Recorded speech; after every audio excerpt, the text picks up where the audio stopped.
Welcome to SendMe. Welcome to SendMe Radio. We promote the gospel. Download our free app, SendMe Radio, from the Google Play Store. Visit our website at www.hesendme.com to subscribe and contact us. Like and share us everywhere.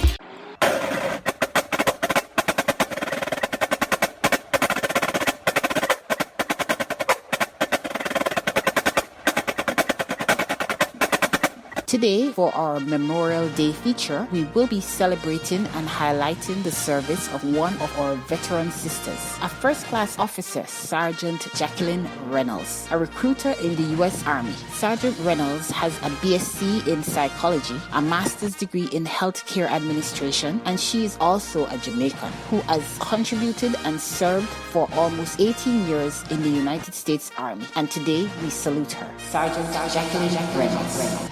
Hi, this is Jacqueline Reynolds, and you're listening to SendMe Radio. Let's get recruited. This is the South Florida First News 21-Day Salute on WIOD, powered by Good Creek Moving and Storage for your best move ever. All right, as you know, each and every day during May, we celebrate Military Appreciation Month by honoring another member of our service to find out a little bit about them. This morning, we're pleased to be joined by Sergeant of First Class Jacqueline Reynolds, U.S. Army recruiter in Miami. Good morning to you, Sergeant. Thanks for joining us. Good morning, and thanks for having me. I've talked last year when I host a show during the Air and Sea show that's coming up in a few weeks to a lot of recruiters down there I've spoken to, and they talk about the high bar that is set today by the United States government to bring someone into the service. Tell us about that. What does somebody have to pass all the tests to get in? Okay, so some basic requirements in order for an individual to enter into the Army or the Armed Forces. You need to possess a high school diploma or a GED, and I would say a fair criminal record, not something that's too extensive, and be able to pass the ASVAB test. In order to join the Army in particular, you need a minimum between, basically a minimum of 31, and so it ranges from 31 to 99. And, other physical capabilities, your height and weight has to be according to a regulation, and so those are just a basic examples of what it takes in order to be qualified for an interview, rather to get you settled to be able to join. Right. How difficult is it to get folks to sign up for the service these days? In some instances, for some individuals, it may be difficult, but I think the right mindset of the individual or what it is that they're seeking ultimately defines if they're wanting to join or not. Right. So I wouldn't really say it's difficult. It has to do with that person, what it is that you're wanting to achieve in your life now or for the lives of your children. Right. Right. Oh, yeah. There's a lot of opportunities for you out there. How about you? When you first started and decided to enlist, why did you do it? And tell us how that story went. Okay, so I'm originally from Jamaica, and Miramar has been home for me since '97. And so I took my ASVAB as a junior in high school, and I actually joined the Army as a senior in high school. So I've been in the Army now for 17 and a half years. Wow. And due to the essence of time, when I initially started out, my primary focus was to get college money, just do 4 years and get out. And so here I am 17 and a half years later because I know. I actually realized that, the Army was in line with my academic achievements of what I want to do because, we are an educated force. And so through that, I've been able to achieve, my undergrad in psychology and my graduate degree in healthcare administration. And I was able to achieve that because that was what I set out to do. Right. And so along the lines, the American people have been awesome. Whenever I travel to different places, whether in the United States for recruiting or around the world, they're always appreciative and humbly thank me for my service. And so it's very humbling. It brings you to your knees. You are valued and you're appreciated for the sacrifices that you're making. Without question. We're all very appreciative of that. Thank you for your service. Thanks for your time here this morning. And good luck on the recruiting trail. All right. Thank you so much. All right. That's Sergeant First Class Jacqueline Reynolds. Hi, this is Jacqueline Reynolds, and you're listening to SendMe Radio. Let's get recruited. But I did graduate from high school. But before I even got to that part, yes, I am a high school dropout. Say what now? All right. And so it's a long story. I'm sure we don't have time for that. Okay. But because I only had 20 minutes, and like I said, it's a lot to talk. So I was attending a Catholic school, and so before I moved to this country, my parents left me with family members. You know how it is, sometimes family members don't do what they're supposed to do, right?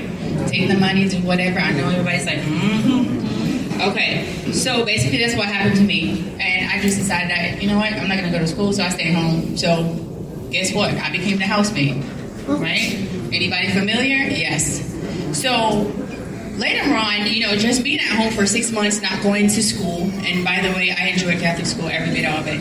And so for me, that taught me the importance of education, believe it or not.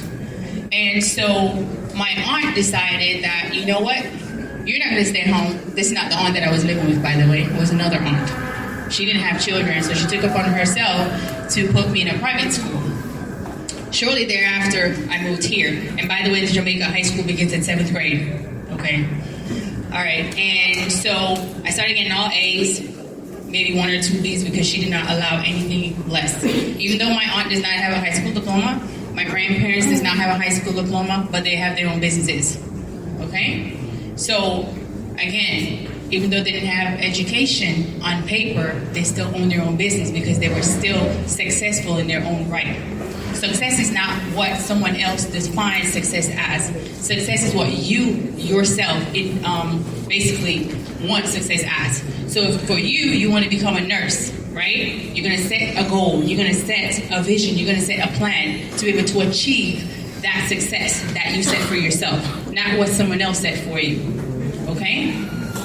So for me, I decided, okay, I'm going to go to get my education. I'm going to do all that stuff. Moving forward, I moved here, lived with my dad, and I later on, like I said, moved to Virginia. So now I'm at Virginia. I'm living in an Army post with my sister who was working at the Pentagon at that time. So prior to that, she was in Korea, and I was like, oh, you know what? I like this lifestyle. I was a brownie growing up and all this other stuff. I like this. I saw everything that she achieved through the Army. She had her house in Tampa. She had all these things, and everything was paid off. She didn't have loans and anything. So I wanted that lifestyle. I wasn't being, jealous or anything, but I saw greatness within her that I could identify within myself. Okay? In 2000, I know you guys are probably thinking, how old is she, right? So in 2000, I graduated high school, June of 2000. But in April of that year, I enlisted in the United States Army without a high school diploma or anything because I graduated, like I said, in June with not only my high school diploma, but with my CNA license, right? So keep track, okay? High school diploma, nursing assistance, enlisted in the Army, started basic training in October 2000, and by December 15th of that same year, I graduated from basic training. In January, I went to Fort Sam Houston in San Antonio, Texas, where I later completed a 16-week course and received my EMT license, emergency medical technician, and my CPR card. Okay? The Army trained me in that. I didn't have to pay for the license. I didn't have to pay for my CPR training, and nothing. One of the great things about coming from where I was onto that point was I felt proud of myself. I felt accomplished. I knew I wanted more because I was built for greatness, and every single person here is built for greatness. You just have to tap into it. Okay? So at that point, y'all still keeping track, right? Okay. I had my EMT license, my CPR card, high school diploma, CNN. Okay? My first assignment thereon after was at Fort Polk, Louisiana. And as soon as I got there, my commander was like, are you ready to go? And I said, go where?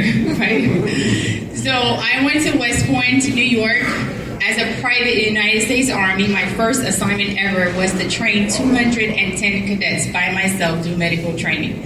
And so again, huge accomplishment because here I am straight out of training and I'm taking care of over 200 people by myself. After that, I came back. This is when 9/11 happened. Okay? So by the time they declared war on Iraq, guess what? Wheels up, I was still ready in the plane on my way to Kuwait. Was I scared? No. I was apprehensive. I wanted to know more. So now here I am getting ready to put my training that the Army has trained me into, right? I'm going to put that into fruition. So while I was deployed, I got the opportunity to work with surgeons, doctors, nurse practitioners, pretty much physician assistants, whomever. Because as an EMT in the United States Army, I'm not only trained to be a civilian EMT, which is you don't really do that much, and I'll tell you why. In the Army, we're trained to do sutures. Okay? I know how to take someone's blood. I can give you shots. I do intubations. You know, we do a lot of stuff. But as an EMTB in the civilian sector, I can't even do all that stuff. I know how to do IVs and everything, but I'm not trained to do all that in the civilian sector because the Army, based on the job that I held as a healthcare specialist, which therefore just breaks down to being just a regular Army medic, and folks in the Army like to call us doc for whatever reason, because it's not a title, right? But that's what they do. They say, hey, doc. But, you know, it's a sign of respect because they know that based on the training that the Army has given us, we're able to help them in battle. We're able to help them stay alive. We're able to use our passion that the Army has trained us in order to help them to become better soldiers. Because if you're hurt, guess what? You're out of the fight. And everybody is a part of that fight. Okay? Once I redeployed from Iraq, I decided to take my education seriously again. Not only was I fully trained, I maxed out all my military courses that I could possibly had. So I decided to, now, you know what? Let me go to college. So that's when I had my associate's degree in general studies. I later on got my bachelor's degree in psychology, my master's degree in healthcare administration, and at this point in time, I'm actually working on my PhD in education.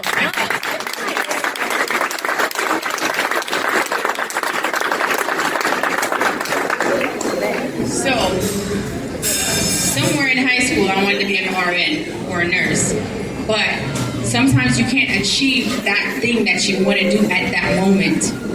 Do I still want to be a nurse? Maybe there's a 2% chance, right? However, I'm not trying to go that route, but I did stay medical. I did stay true to myself and able to do what it is that I wanted to do. Now, I recently found out last year that FIU offered a program because I've been in the Army now, and I know you guys didn't do the math. So I've been in the Army 17 and a half years. Okay? And so FIU, based on my skill set and the fact that I have a bachelor's degree and a master's degree, I'm able to just do one, maybe even 2 semesters at FIU, and now I can take that exam because that's their bridge program that they have, and I can be an RN. Great. Okay, so I can just add that to my title as well, to my belt. And there are other things that I am passionate about, just like speaking to you, helping to motivate folks that are, sitting here, and anyone else that would like someone to just sit down and say, hey, you know what, I don't know what to do. Can you provide some guidance? This is what I'm here for, because guess what? You might not, experience every single thing that I've experienced in my entire lifetime, but you may be in touch with just a small section. Maybe it's that education part that you're looking for that I have gained through the Army. And by the way, the Army paid for everything, my associate's degree, my bachelor's degree, and my master's degree, including my EMT certificate and my CPR card. So I did not have to come out of pocket to pay for anything. So that's one of the beautiful things of joining the Army. So I know sometimes folks will snub and they're looking down on me, but they have no idea what they're looking down on. Okay? Because it's not what you see on the outside, it's what's on the inside and what's up here. Education. I'm sure that you all heard a whole bunch of different slogans about education, right? One thing I know for sure is that no one can take away your education. No one at all. Sister.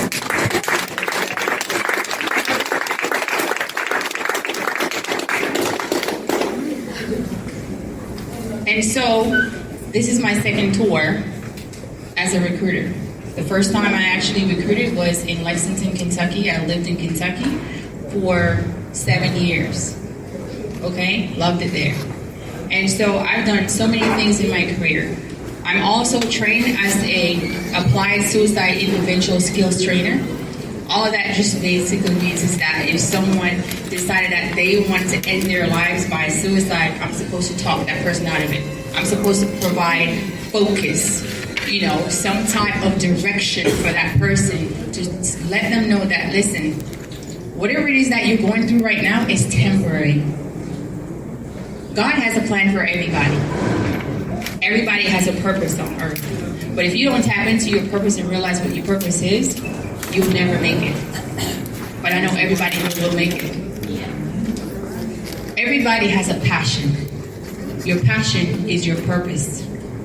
So you might love to do a lot of things, but get a list of those things that you love to do and find that one thing out of that list that you're so passionate about. And if you actually hone in on that one passion, you realize that becomes your focus in life. That becomes your purpose. That becomes your being. That becomes your sole purpose of whatever it is that's going on. So it doesn't matter of whatever is going on in your life that's not going well. If you can go back to that passion, if you can go back to that purpose, you'll find that you can make it through anything.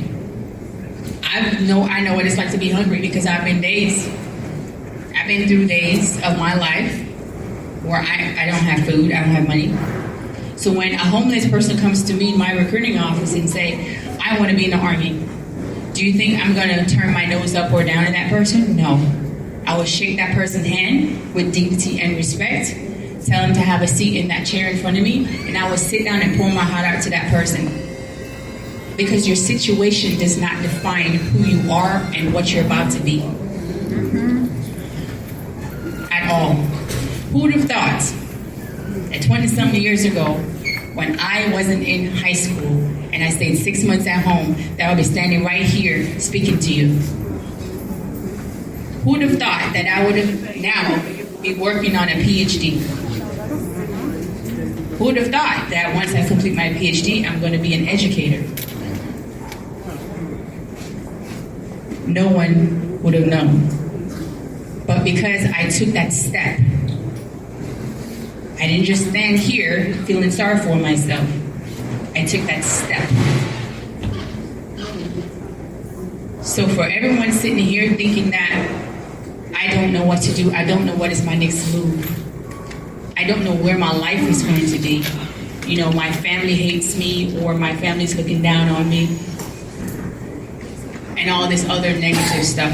Find that one happiness within yourself. Find that one thing that you're good on and focus on it. Hold in on it. Hold it tight and never let it go. If you can do that, you can achieve anything in this world. This is when you go back to the naysayers. You don't even have to say anything. Just the fact that you're standing there, they don't even want to look at you. Do y'all understand what I'm saying? Are you here or are you sleeping? Yeah. So we're here. I like to check in once in a while, making sure that everybody's still awake, everybody's still here, okay? So I've done so many things in my career. I've been an equal opportunity advisor. So in the civilian sector, that's an EEO. So like I said, I'm trained with a whole bunch of stuff, right? I'm an instructor. I love to teach, obviously, because I'm standing here talking, running my mouth, right? hopefully some good information that I'm sharing. So the Army comprises, when it comes to education, with different jobs, there are over 150 jobs in the Army. I tell everyone, every job is important. Every single job. Just like every single person here is important. We need each other. We cannot survive without each other. Regardless if you look beside you and say, you know what, I can't stand you. But you know what? If that person wasn't here tomorrow, guess what? You would be sad. So we all need each other.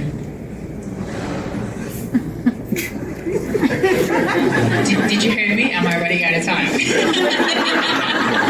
Unfortunately, yes. Is it lunchtime? 5 minutes? Okay, so I've got 5 minutes. No. Oh, okay. So I'm sorry.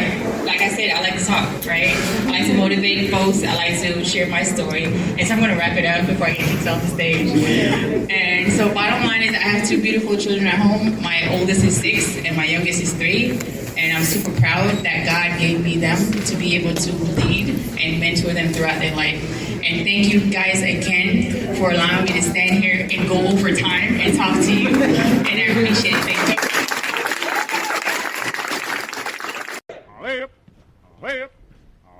Hey, Delta!